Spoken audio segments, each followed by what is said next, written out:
Mary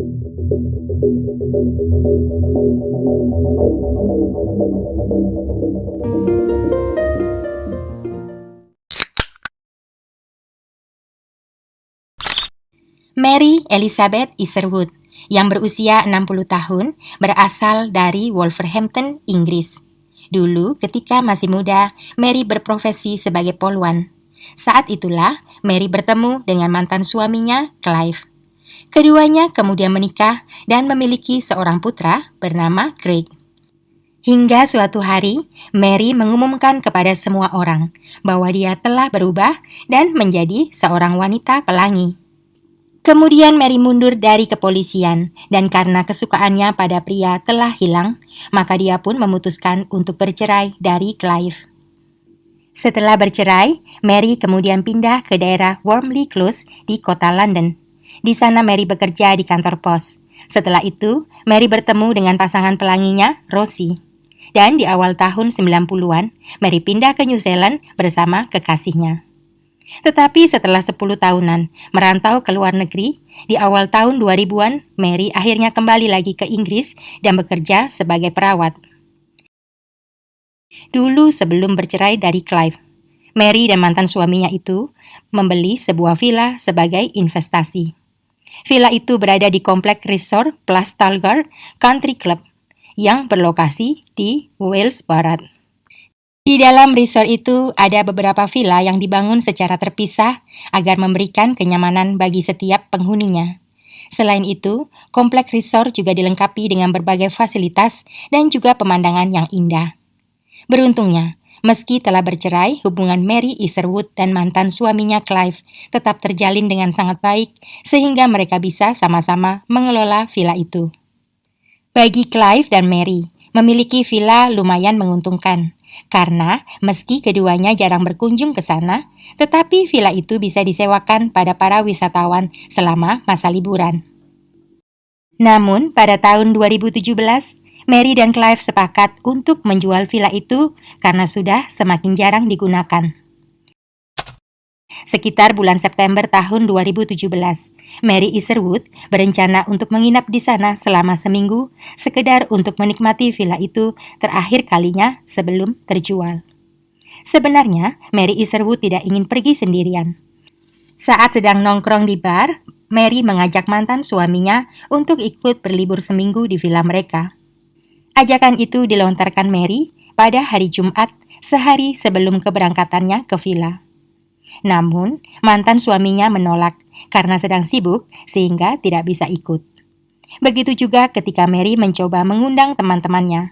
Mereka semua sedang berhalangan. Akhirnya, Mary yang tidak mau kehilangan kesempatan terakhir menikmati villanya, memutuskan untuk pergi sendirian. Pada hari Sabtu tanggal 23 September tahun 2017, Mary Isherwood tiba di resort. Begitu tiba, Mary langsung berganti pakaian dan memutuskan untuk berenang.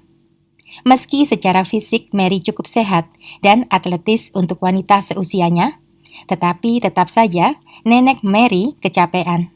Setelah selesai berenang, dia langsung mandi dan pergi tidur. Sekitar tengah malam, Mary Isherwood terbangun karena ingin buang air kecil. Dalam keadaan mengantuk, dia pergi ke kamar mandi. Setelah selesai dan akan kembali ke kamar tidur, karena kondisinya setengah sadar, secara tidak sengaja, alih-alih membuka pintu kamar, Mary malah meraih pegangan pintu ruangan penyimpanan mesin pemanas air. Saat berada di dalam ruangan sempit yang gelap gulita itu, barulah Mary tersadar, sudah salah masuk. Tetapi sayang, belum sempat melangkah keluar, pintu ruangan itu sudah tertutup duluan. Dalam kegelapan, Mary mencoba meraih kenop pintu bermaksud hendak membukanya. Tetapi ketika dia berusaha memutar kenop itu, malah patah dan mekaniknya rusak. Mary mencoba membetulkan kenop yang sudah patah, namun gagal. Bahkan, Mary sudah mencoba mendobrak pintu, tetapi tetap saja gagal. Dia lalu mencoba menarik perhatian orang di sekitar dengan cara menggedor-gedor pintu sambil berteriak minta tolong. Tetapi tidak ada seorang pun yang datang menolongnya. Sang mantan poluan tidak mau menyerah. Otaknya berputar untuk mencari jalan keluar. Di dalam ruangan yang sempit itu, Mary melihat ada rak yang menempel di dinding. Dia kemudian melepas rak itu dan menggunakannya untuk membuka kenop pintu. Saat itulah rak mematahkan pipa mesin pemanas air hingga terjadi kebocoran dan air dingin mulai keluar dari patahan pipa. Mary berpikir, bila pintu tidak bisa terbuka, maka dia harus membuat jalan keluar baru. Menggunakan patahan pipa dari mesin pemanas air, Mary mulai menggali lubang di dinding bata.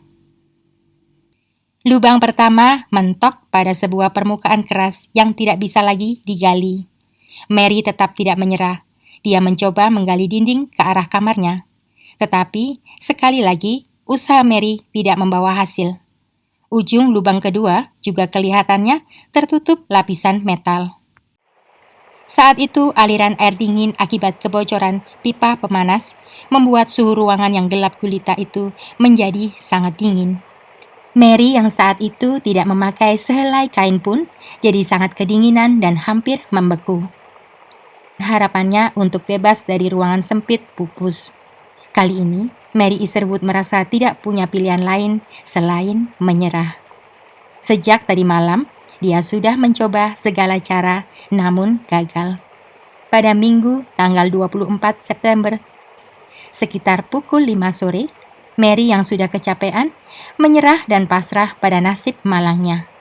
Dia hanya bisa terduduk lesu di atas lantai yang dingin.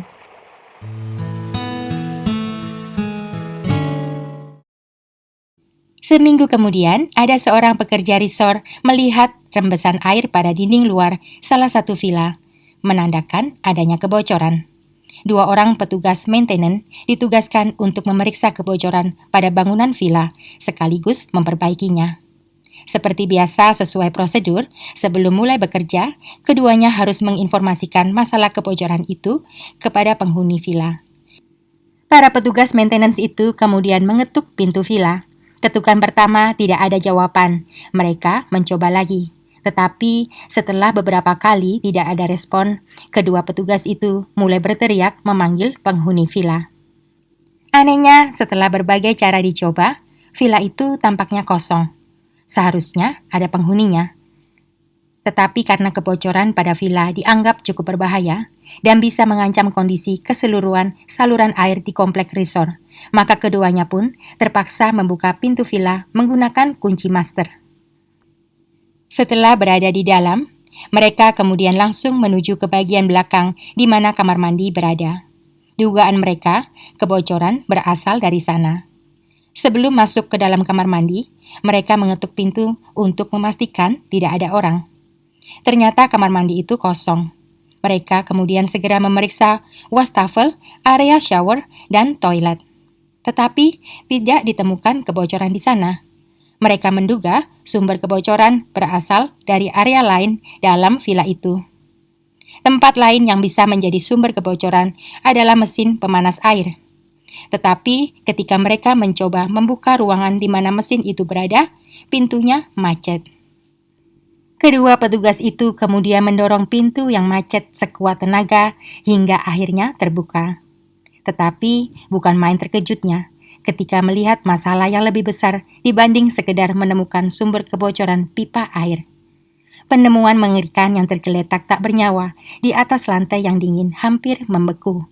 Itu adalah Mary Isherwood yang sejak seminggu lalu terjebak dalam ruangan penyimpanan mesin pemanas air. Kematiannya ditetapkan sebagai akibat kecelakaan tak disengaja hingga mengalami hipotermia. Sebenarnya pada malam Mary Isherwood terjebak di dalam ruangan itu, ada beberapa tetangga yang mendengar suara-suara gedoran. Tetapi mereka mengira itu adalah suara dari pekerjaan petugas maintenance yang sedang membetulkan sesuatu, sehingga mereka sama sekali tidak curiga dan tidak datang untuk memeriksanya. Yang paling menyedihkan, dari hasil penyelidikan ditemukan bahwa lubang kedua yang digali oleh Mary Isherwood tinggal beberapa sentimeter lagi dari kebebasan. Sebuah lukisan yang menutupi lubang itu dikira Mary adalah lapisan metal yang tidak bisa ditembus. Kepergian Mary Isherwood dengan cara yang sangat tragis membuat keluarganya berduka. Putra Mary, Craig, yang berusia 32 tahun, melayangkan tuntutan kepada manajemen komplek resort yang dianggap telah lalai. Craig merasa tuntutan itu harus dilakukan agar pihak manajemen properti resort tidak mengulangi kelalaian mereka. Namun, apapun hasil tuntutan itu, tidak akan bisa mengembalikan Mary Isherwood yang telah pergi untuk selamanya. Itulah akhir kasus kali ini. Sampai bertemu di video selanjutnya. Terima kasih.